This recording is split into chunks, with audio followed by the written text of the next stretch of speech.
Welcome, everyone. Good afternoon. My name is Brett Watson, and I'm an economist here at the Institute of Social and Economic Research at the University of Alaska, Anchorage. And it's my pleasure to welcome you this afternoon to this webinar. As you know, the Institute of Social and Economic Research, or ISER, for the last 60 years has been involved in discussing and shaping the conversations around challenges that face the people and the economy of the state of Alaska, both in the short and the long run. Today's conversation is going to focus on one of those long run issues that faces the state of Alaska.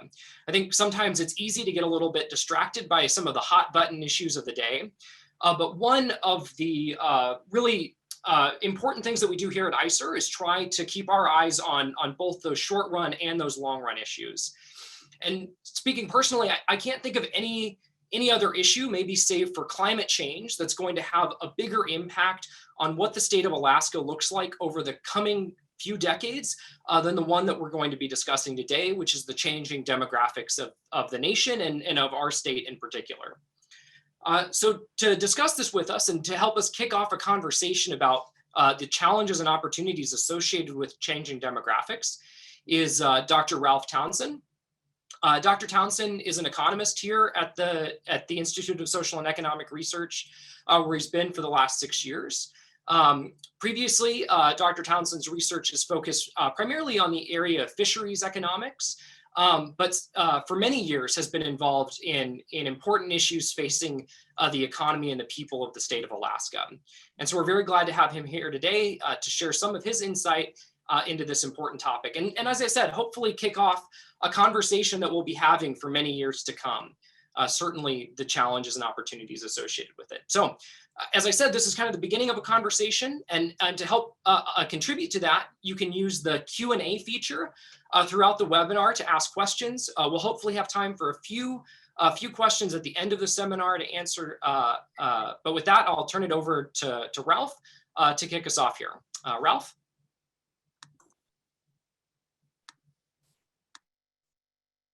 Thank you very much, Brett. So hopefully you're looking at a screen that has the first page of my slideshow, the economic implications of changing demographics in Alaska.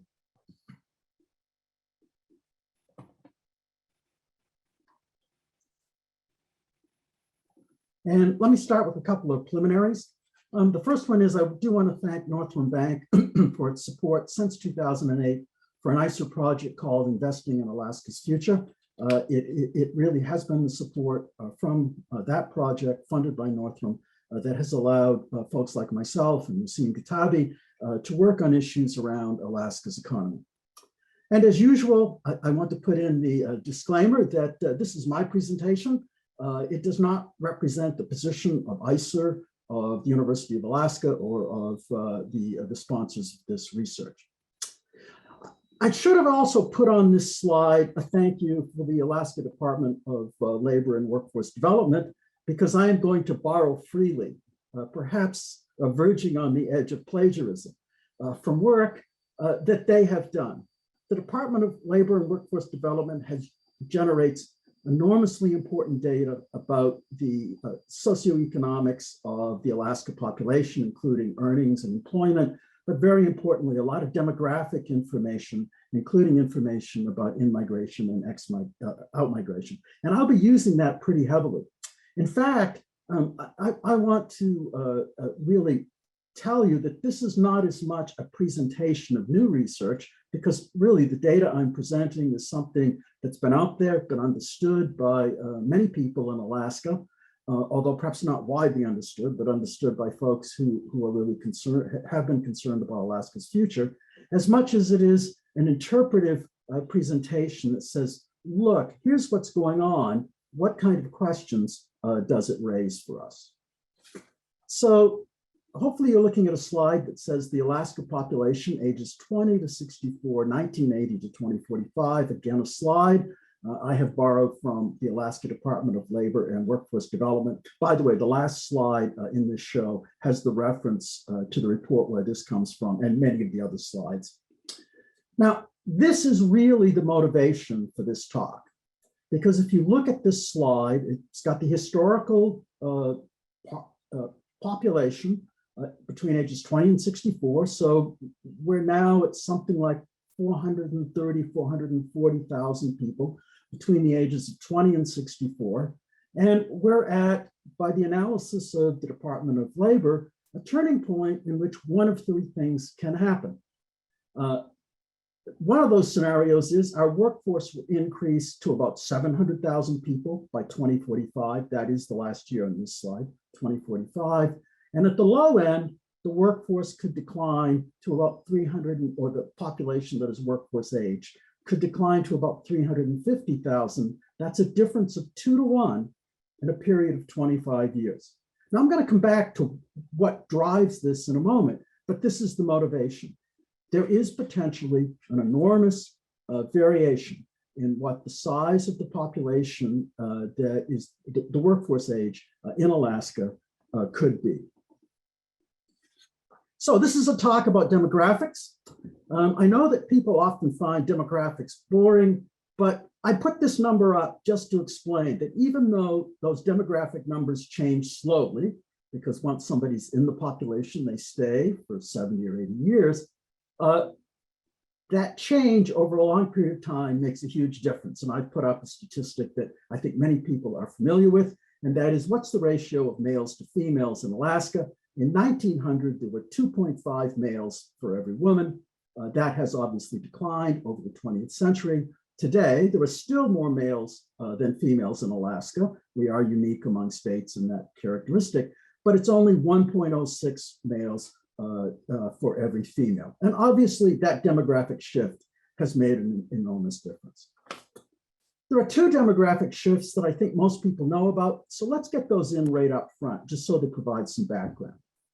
The first one is simply that the United States and also Alaska is getting older. And we're getting older pretty fast. And that's for the United States as a whole, because the baby boom generation is moving into the over 65 population. So the US is between 1980 and 2030, so in that 50-year period, the US is going to go from about 11% of its population being over 65 to 20%, not quite a double. However, notice that Alaska is going from a very low 3% to not quite the national average, 17%, but this represents a 5-fold increase in the percentage of the population in Alaska that's over 65. So you can see that, yes, Alaska is getting older, but actually Alaska is getting older much faster than the rest of the country. I'll come back in a minute and actually show an important contributor for why that is. But it is something that is changing, and is changing especially rapidly in Alaska. The second demographic change that, again, is affecting both the country and Alaska is in the population that is about to enter our workforce. That is the population that's currently ages 0 to 18. That population in Alaska, and it also turns out in the US as a whole, is approximately 50% white and 50% of other racial groups. And as someone said to me when I presented this slide once, if you walk through the streets of downtown Anchorage, it would come as a bit of a surprise that this age group is going to be 50% white. It seems like we're a larger percentage white than that. If you walk down the halls of East High School, it'll come as a shock to you that the number is as high as 50%. That this change in the racial diversity of our society in both Alaska and the US has happened in the last 20 to 30 years and has a profound effect. By the way, for the US as a whole, I didn't put the slide up, but for the US as a whole, it's also for this age group about 50% white and 50% non-white. The 50% non-white, of course, is Black, Hispanic, and Asian. The Alaska Native American Indian sliver of the national population is much lower. So now we're going to jump into Alaska's population. And again, this is a graph that David Howell, who's the state demographer at the Department of Labor, presented in a presentation last year. And I rather like this, the color coding that David uses on this slide. So I have chosen just to borrow it. And in this slide, you can see that the Alaska population has gone from about 100,000 in 1946 to just over 700,000 recently. And the general pattern is up, of course, over this period. There are three periods in blue. Those three periods in blue are periods in which year over year, the population declined. So between 1946 and 2012, 2013, there were only two periods when Alaska's population declined. It declined the first year after the pipeline was completed, but only for 1 year. And when we had the so-called oil bust in the 1980s, when oil prices fell, there were 2 years of population declines, and then we returned to a period of increase. Now, of course, over here, starting in 2017, and the last year in this is 2020, it does not have the data for 2021. For the last 4 years, we have seen 4 years in a row of slight declines in Alaska population.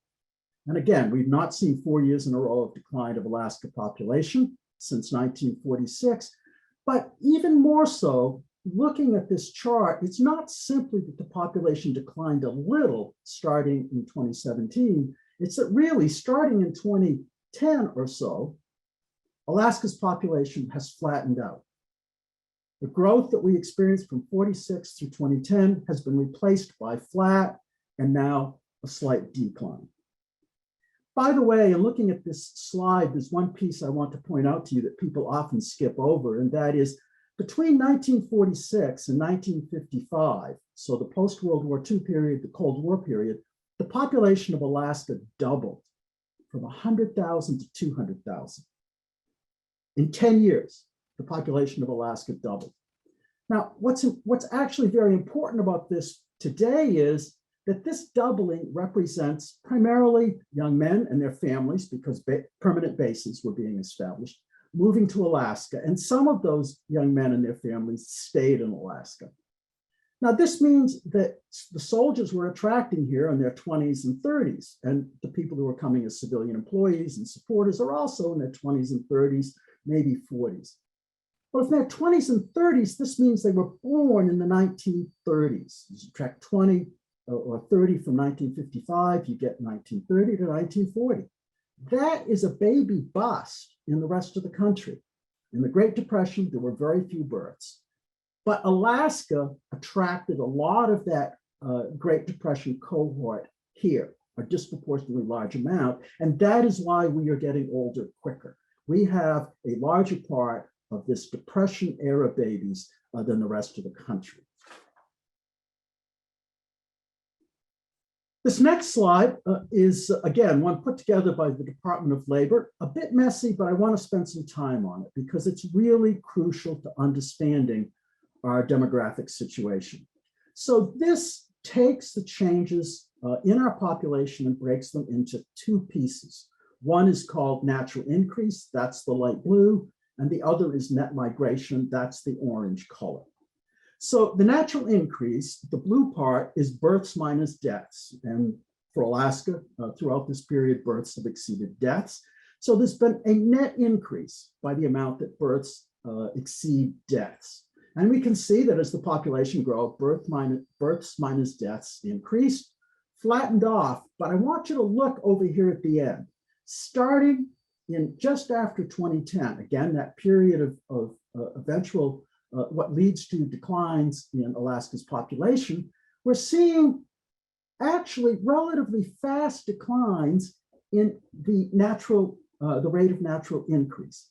In 2010, 2011, the net increase would have been about 8,000 people. That is 8,000 more people were born than died. In the most recent year, in 2020, it would have been only about 5,000 or a little bit more. More births than deaths, for two reasons. By the way, again, many of you will be aware of those.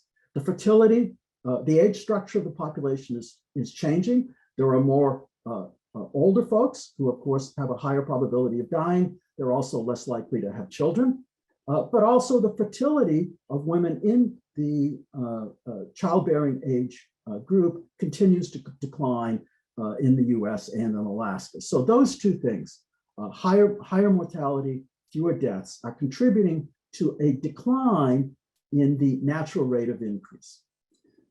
So that's the stable part that population is built on. The orange part, when the orange part is above the blue lines, that means this is growth on top of the natural increase that is due to in-migration. So this would be above the line, above the blue lines would be net in-migration. When the orange bars are below the zero line, this means that the net migration is negative. That is, more people are leaving than are coming to Alaska. Now, we should say that it's important to understand that Alaska is a pretty mobile population.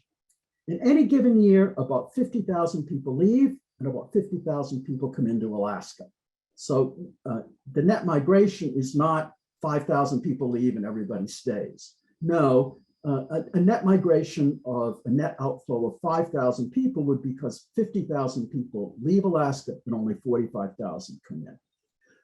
So you can see that there have been short periods of net outmigration in Alaska, particularly after the completion of the pipeline, after the oil bust, the base closures that occurred in the 90s. But very importantly, looking over here, the period we're in, starting in 2012, since 2012, Alaska has experienced continuous net outmigration.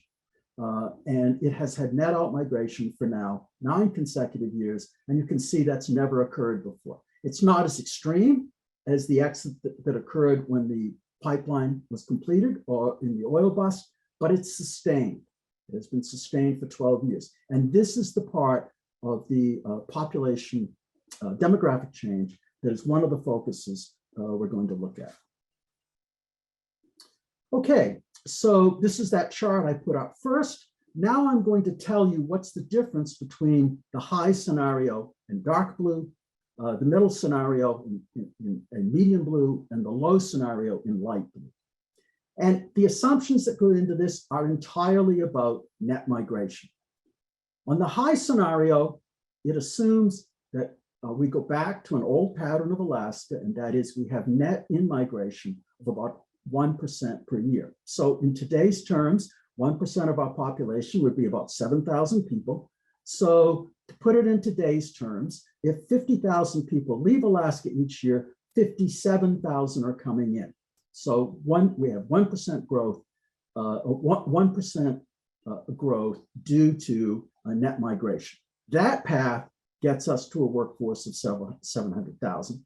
The middle line is essentially flat, that is no net in or out migration. It assumes just a tiny bit of in-migration, but essentially we can think of that as no in-migration or out-migration.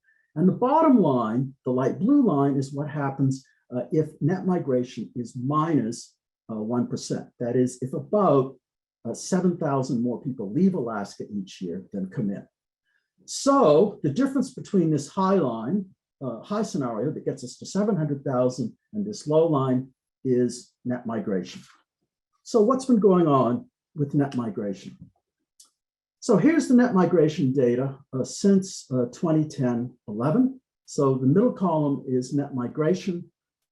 The second or the third column is population change. So that is going to be net migration then offset by the amount of natural growth. So back in 2010-11, about 600 people came into the state, but almost 8,000 more people were born than died. So the net population increase was about 8,000.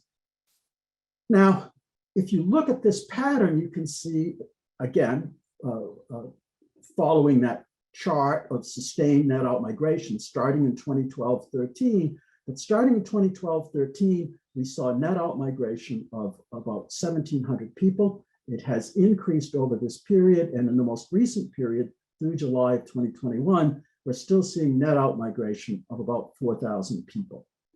That net out migration was so large in 16, 17, 18, and 19 that it more than offset the natural rate of increase, and our population fell, of course, not by the total amount of net migration, but fell by a couple thousand people in each of these jobs, each of these years. If you look at the period since 2012, including the 1700s, through 2021, the average net outmigration here is on the order of 6,000 people. That is just below that 1% net outmigration. In this chart, the chart we just looked at, in this chart, we are just slightly above the pattern that would put us on this low scenario. I'm not going to spend a lot of time on this graph. I may use it for Q&A. Again, I really appreciate this is a question which has come up a lot, and David Howell put together an answer to this in one of the presentations I watched. And he said, who moves? And what happened to the patterns of moving between 2005-10 and the period of net outmigration 2015-20? And this chart has ages 0 to 4, 5 to 9, 10 to 14. That's what the line segments are. But this chart says really three things. Who enters the state of Alaska? The net migrants into Alaska are working age population, 25 to 45, and they seem to be bringing some children with them because that accounts for the increase in the 0 to 4-year-old population. So that's who comes in. Who leaves Alaska? Well, the 15 to 19-year-old group, this group here, leaves Alaska to a small extent. That probably represents students going outside to go to college or going outside to make their fortune. And then near retirees, those 55 to 75, there's some net outmigration of that group. Once they get to about 75, there tends to be little net outmigration. What happened between the period when we were still experiencing net in-migration, the 2005-2010 period, and the 2015 to 20 period, the period when we're experiencing net out-migration, is that this pattern stays the same relatively. More near retirees are leaving, more of that 15 to 24-year-old group is leaving, but the net in-migration of the working age population is still a net out-migration. So the simple answer is, in the most recent period, all the pattern of in-migration and out-migration has stayed the same, but the level of out-migration has increased across all age groups.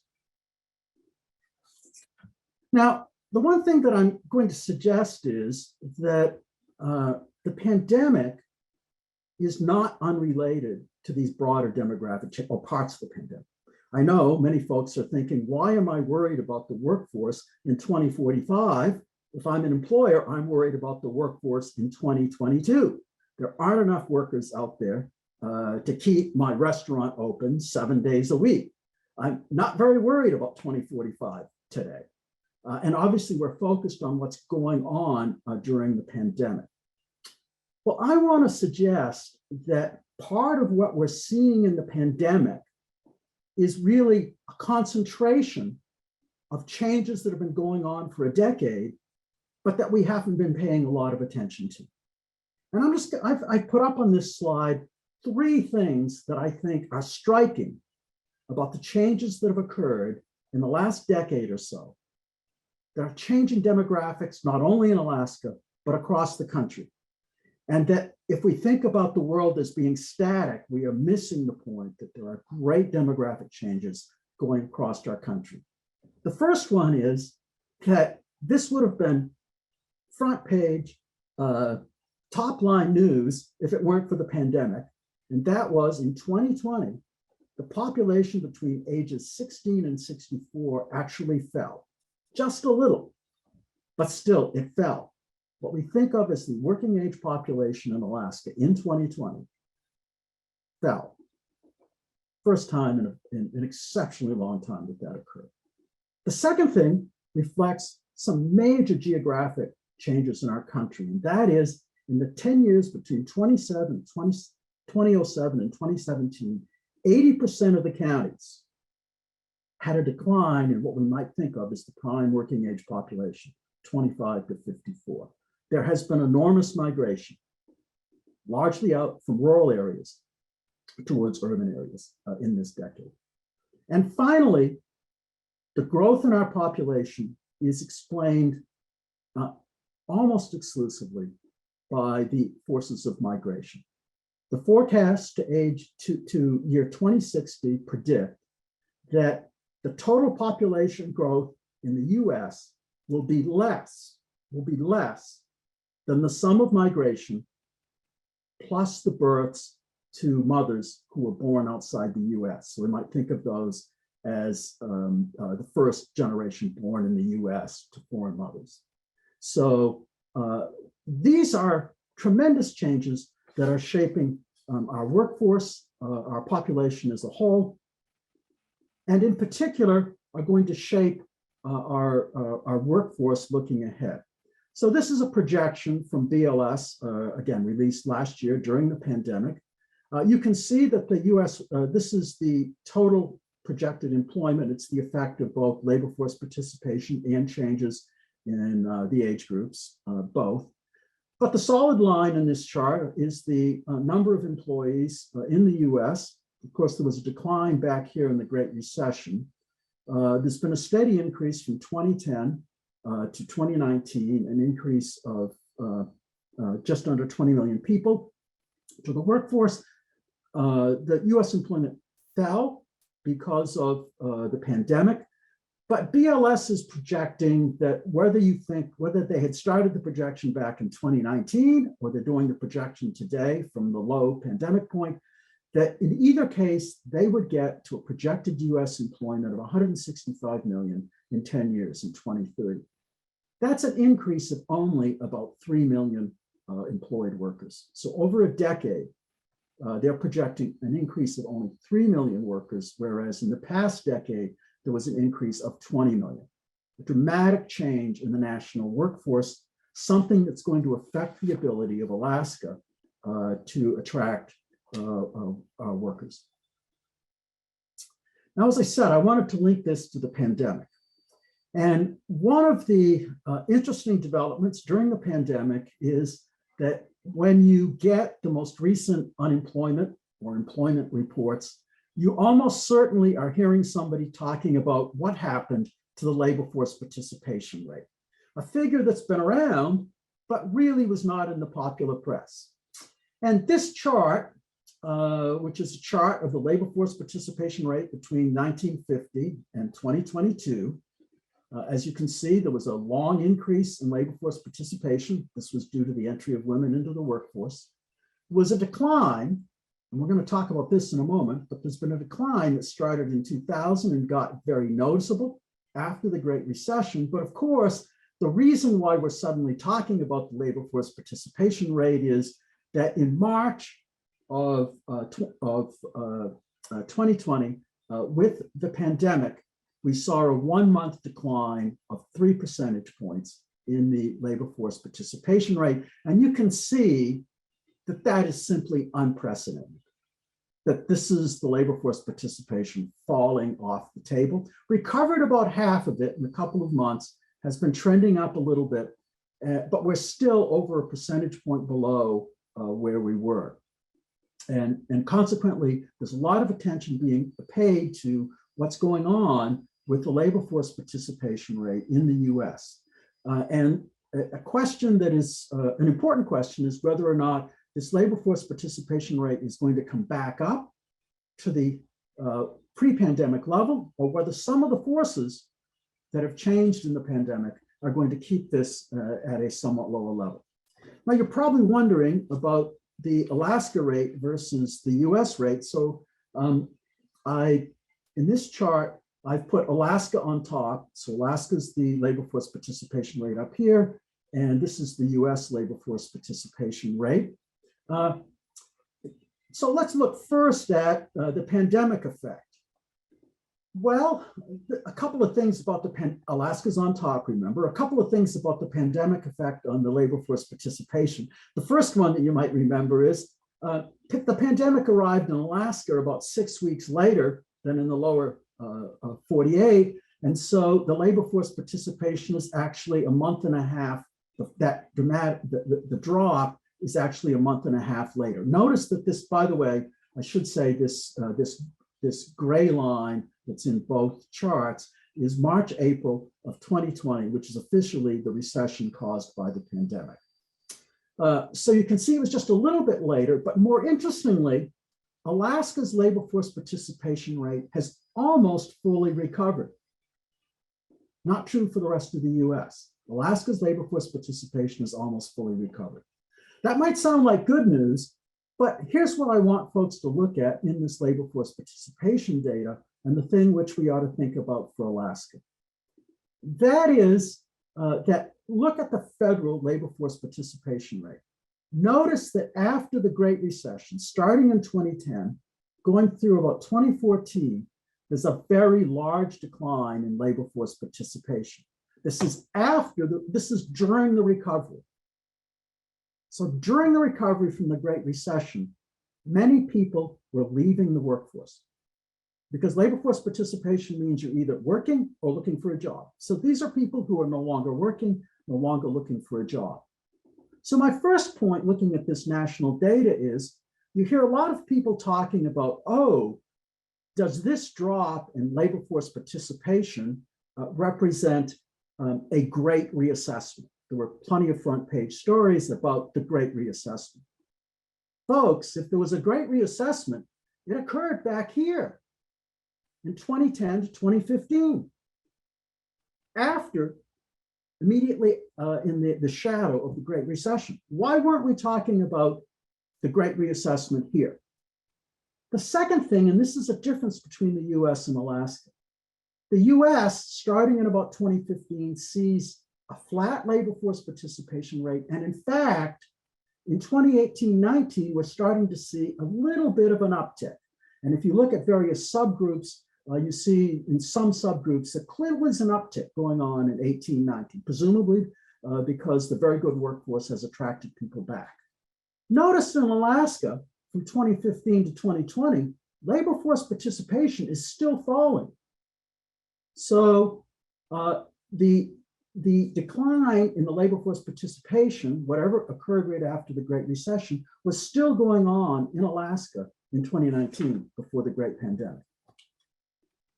By the way, if you're thinking that, oh, I know what's causing that decline in labor force participation, people are retiring earlier, the answer is no, people are retiring later. Here's the labor force participation for one group, the 55 and older group, and you can see starting in the 90s, this group increased their labor force participation from 30 to 40%. People are staying in the workforce longer. The 55 plus age group is actually contributing to an increase in labor force participation until, of course, the pandemic.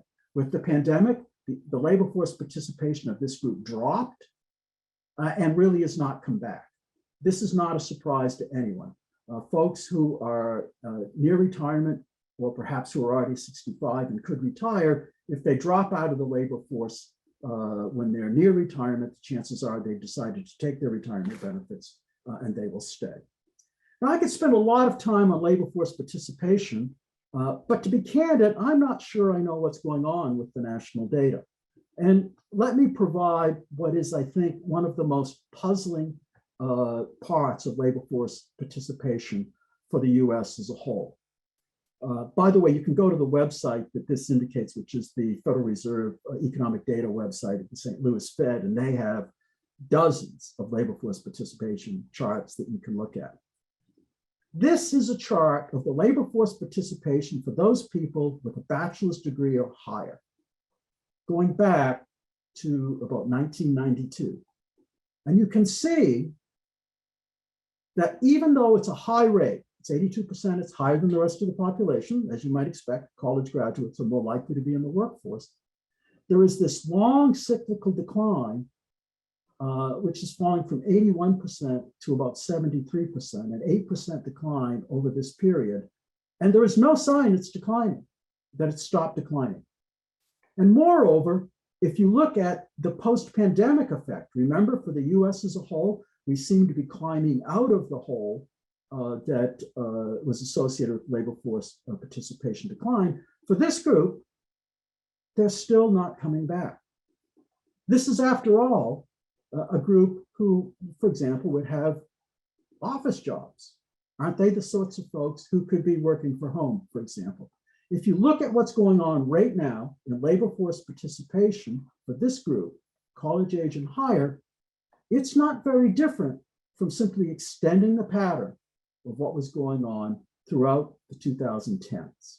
This is why I say, is the pandemic or is the pandemic in considerable measure a concentration of changes that we should have been paying attention to? So let me move on.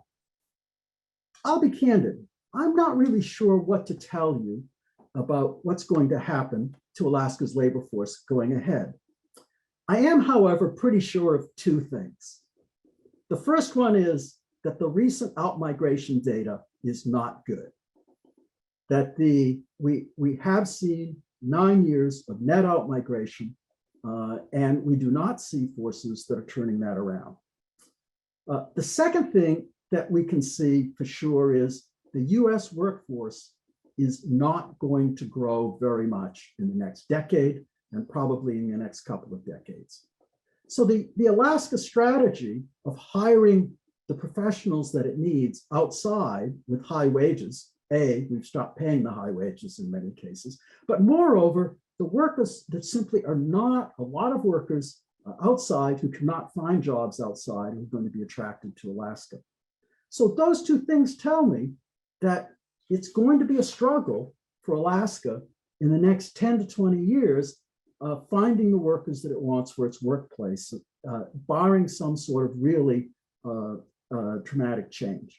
And so I think it's worth asking, what things could Alaska do? What things should Alaska be thinking about as it looks at policies at the state and federal level? So the first obvious direction is, well, what do we do about increasing the labor pool? I think, by the way, the obvious answer is one that's not obvious to most Alaskans. We need to be worried about US immigration policy. If US immigration policy continues to be highly restrictive, then we're not going to see a growth in the working age population.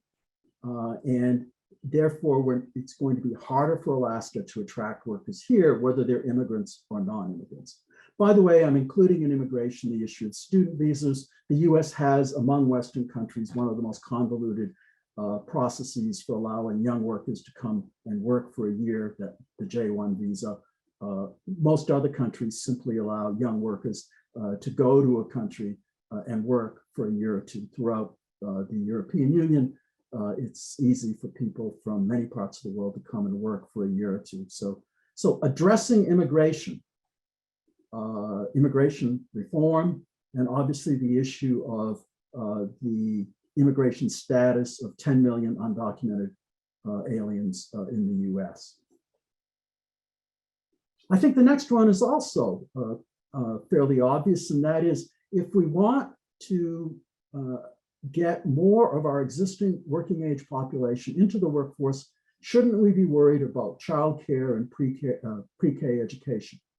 And there's really a triple win in the childcare issue. The first one is obviously if we can provide a better childcare for workers for whom childcare would be very expensive, those workers can enter the workforce. So we'll have more workers. Secondly, there's evidence that pre-K education gives students an advantage when they enter school.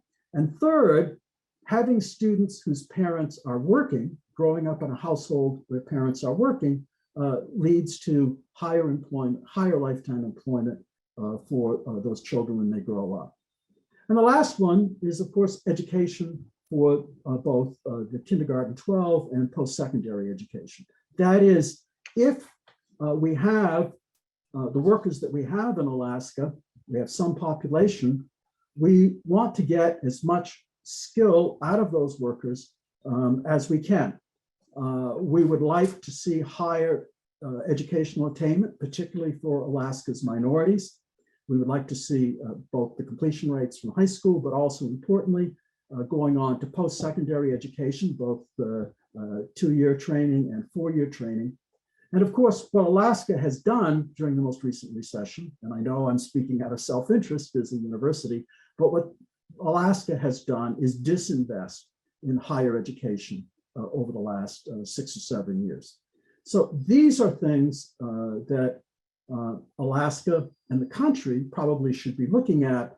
And we, of course, know that immigration talks are stalled. We know that childcare was a stumbling block in the president's Build Back Better program. And we know that the investment in education in Alaska is declining, not increasing.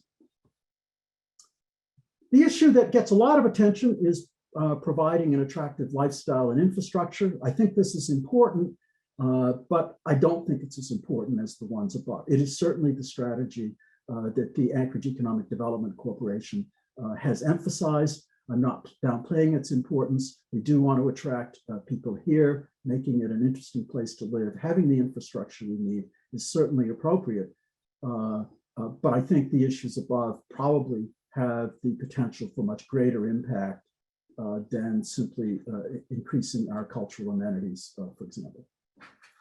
The second thing is tighter labor markets are here. What can we do to adjust to those? The first one is one that I think we're starting to see some recognition of nationwide. It certainly is going to affect Alaska. And that is that if workers are going to command higher salaries, to justify those higher salaries, we need to increase their productivity. That is, we need to increase the ratio of capital to labor. And we're seeing discussions about that across the economy, including, for example, discussions about using robots in fast food restaurants to reduce the need for lower wage workers who are becoming increasingly scarce. And for Alaska, I think we ought to ask ourselves whether it's not time to revisit the question of the impact of high healthcare costs on the cost of employees. That benefit costs are part of the employment costs, and that Alaska's very high healthcare costs and high insurance costs, therefore, for benefits, contribute to a higher cost of labor in Alaska. I put up two references. One is to the Department of Labor and Workforce Development's report on population projections to 2045. And the second is a detailed analysis of Alaska's labor force participation rate that Musin Gatabi wrote in 2019 that's available on the ISER website, and which for someone who's interested in digging into the what's going on and details of labor force participation in Alaska, that's a great place to start. So with that, let me stop sharing my screen. And Brett, turn it over to you. Are there questions that you've been coordinating? There are, yeah. We've got several questions now in the chat. The first one, I think, is a great question from Heather Hudson, and it deals with the negative feedback effects that can happen from declines in population. So she asked specifically about the impact of an aging and shrinking population of people that are contributing to the tax base in Alaska, which in turn provides services to a lot of places in rural Alaska. And we can imagine a situation where declining populations in the large tax base lead to a reduction of services in rural Alaska. But I think that that's not the only place where that's true. I mean, generally speaking, working age population provides services to older populations. And so when your age pyramid structure gets inverted, that can cause a lot of problems and negatively feed on itself. Could you speak to that for a minute? Well, the first one, of course, the issue of taxes is that we do not have statewide general taxes to support the services that we provide. We currently fund those services almost exclusively through the permanent fund earnings and from oil revenues. Now, if we were to get into the situation where we need broad-based taxes, and that's obviously hotly debated, then that question of a declining population paying higher taxes to support those services would indeed arise. The second one is probably in the short run more important, and that is Alaska, in fact, does not have a large sector that's providing nursing home services, for example. Its healthcare sector has grown significantly over the last couple of decades, but we're just starting to invest in assisted living facilities and similar kinds of structures for older Alaskans. And yes, we will need to attract workers to staff those facilities. That's a nationwide issue, but Alaska absolutely it faces some challenges, I think, in that area.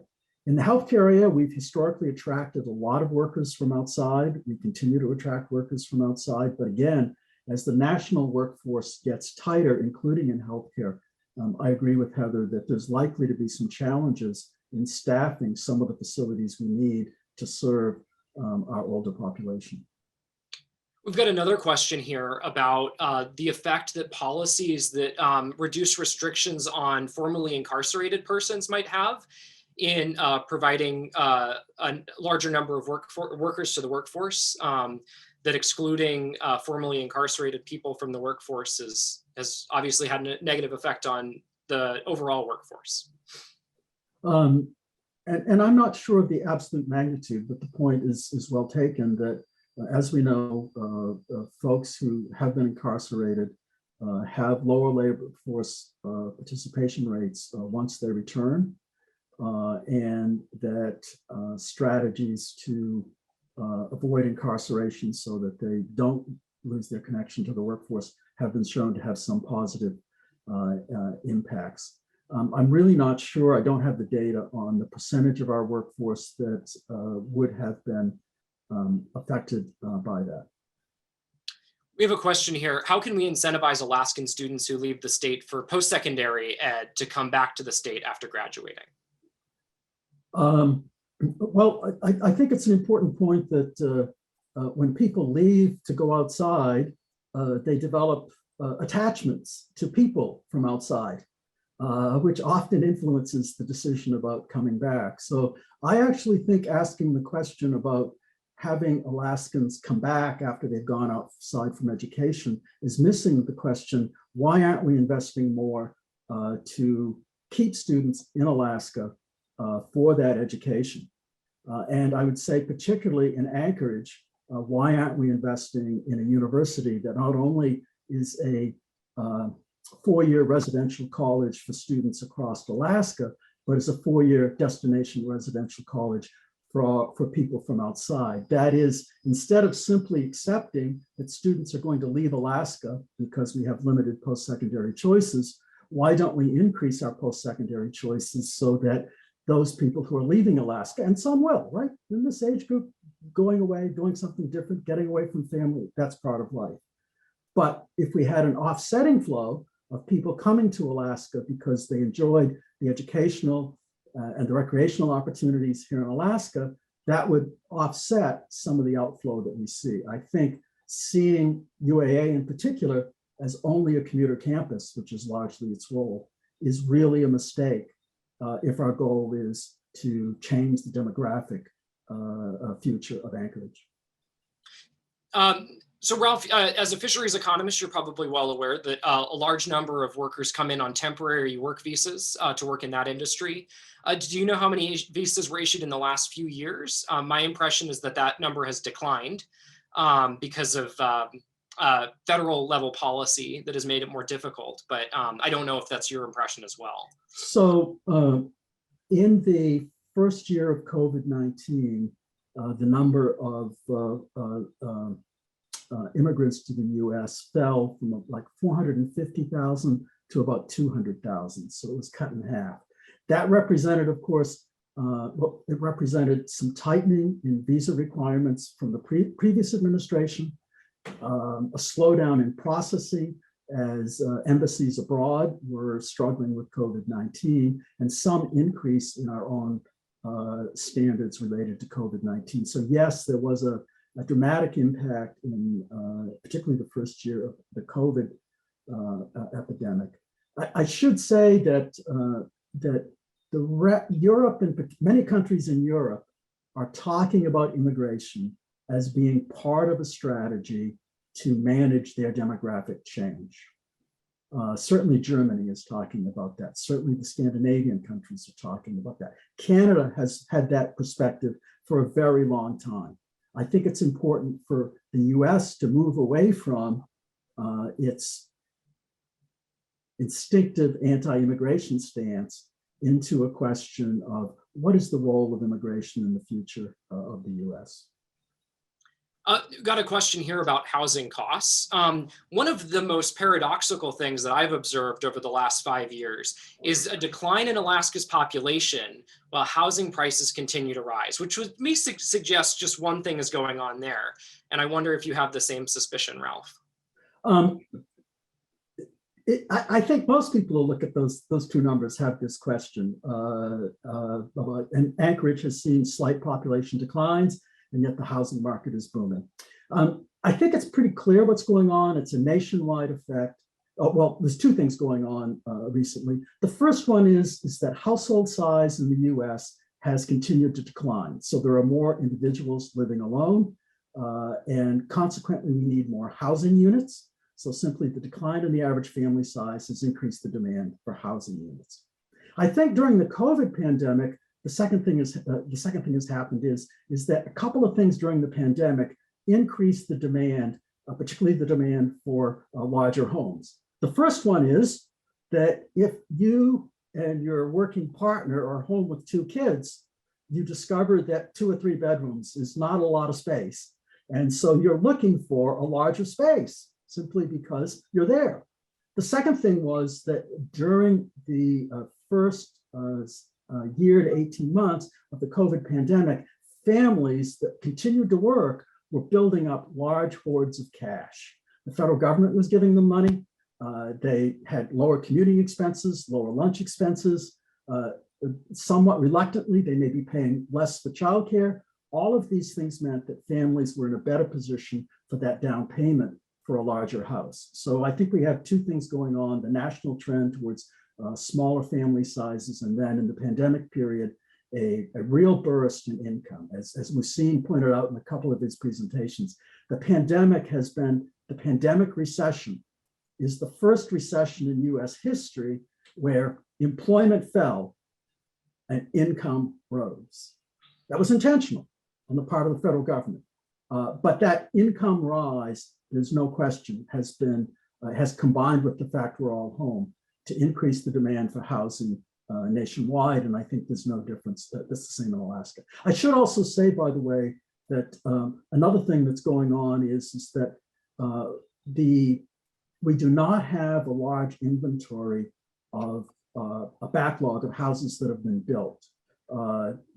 An amazing statistic for Anchorage was that I believe someone said there were more building permits, more units of housing construction, and I think the year was 82, 83, than there have been in all years since. That tremendous spike in housing investment in Anchorage during the oil boom, which resulted in a bust that caused losses for individuals, real estates, and banks as well, caused a very cautious attitude about investments in real estate. And consequently, we have not invested in residential infrastructure, either multifamily units or in single family homes. And so that this spike in demand, there was not unbuilt homes sitting there that could cushion that. Great. Heather has a follow-up question. So Alaska's population is aging and growth may stall or even decline, but its indigenous population is much younger, although in absolute terms. So what will happen to services for indigenous communities and economic opportunities for their growing population if the overall population is shrinking? That's a good point by Heather. It is the population projections, and again, these details are in the Department of Labor data, do in fact show that the Alaska Native population will increase over the next 20 years as a percentage of the total population, because, as Heather points out, it's younger and the fertility rates are also higher. However, it's important to note that in the Alaska Native population, there is also migration going on. And that is, there is migration going on from the rural villages to what we might think of as the regional hubs. That is, there would be migration to Bethel, Dillingham, Nome, Utqiagvik.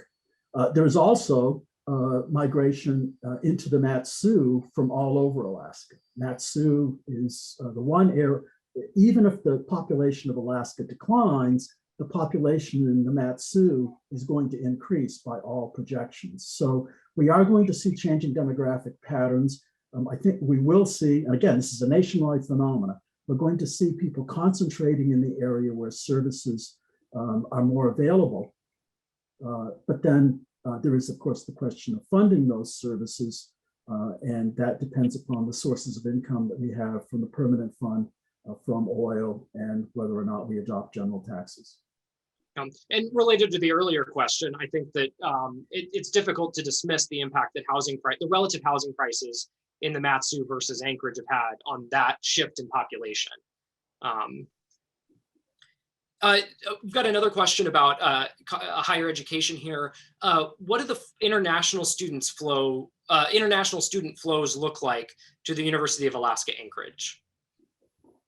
My impression is that compared to other universities in similar positions, UAA's international student profile is relatively low. And we've received relatively few international students over the last few decades. In part that was a benefit to us during the COVID era, because so many universities that relied on international student tuition saw those students disappear because of travel restrictions and so forth. And so that was a benefit to UAA over the last couple of years, but has clearly provided a large pool of students for other communities across the country in the decades prior to the pandemic. I don't know, Ralph, if you have other thoughts. I think it's important to recognize that UAA is structured as a commuter campus. It has classes Monday through Thursday. Residential campuses do not have classes Monday through Thursday. They have classes Monday through Friday. UAA has relatively limited student housing, and that student housing is slightly separated from the rest of the campus. It's not integrated with the campus. Its classes are heavily oriented towards serving a commuter population, and a very large percentage of its classes are in the two-year college. Students do not primarily come to the US for two-year education. They are coming here for four-year education and postgraduate education, and that's a relatively small part of Anchorage's education. So I'm looking at the clock here, Ralph, and I see that it's 1. I was going to offer you an opportunity for a closing thought. As I opened the talk this morning, I said that I thought that this was a useful place to begin the conversation. So what should people be talking about when they have conversations with their neighbors about this issue of Alaska's changing demographic profile? What should those conversations involve? First of all, I'm not the only one pointing out these changes. I remember I think it was August of 2019, when Bill Popp gave one of his presentations about the Anchorage economy. He spent 10 or 15 minutes in that talk talking exactly about the out-migration. I watched I picked up the Anchorage Daily News the next day, and there was not a word in the ADN about that part of Bill's speech. I think people have been trying to point out that there are demographic shifts going on, and what we need to do is to make more leaders in the business community and the civic community aware of just how dramatic those changes may be, so that we can get on the table, what can we do about it? We are probably, there's not going to be a silver bullet. It is going to involve a range of changes if Alaska is to be successful going ahead and dealing what looks like a fairly serious demographic challenge. So my closing comment would be that it's important for the business community, the political community, to recognize these changes and talk about the things that Alaska, but also what Alaska's delegation can do in Washington to change the future of demographics in the US and in Alaska. Great. Well, thank you so much, Ralph, and thank you for your great comments today and presenting the information for us. Thank you to all of our participants who joined us today, who asked us great questions. We regularly host ISER research seminars that present information like this about the issues that are relevant to Alaska and facing our people and our state. So keep an eye out for alerts about when the next web event is going to take place. Mariah sends out those updates regularly. Thanks again for your participation, and thank you again, Ralph. Thank you very much.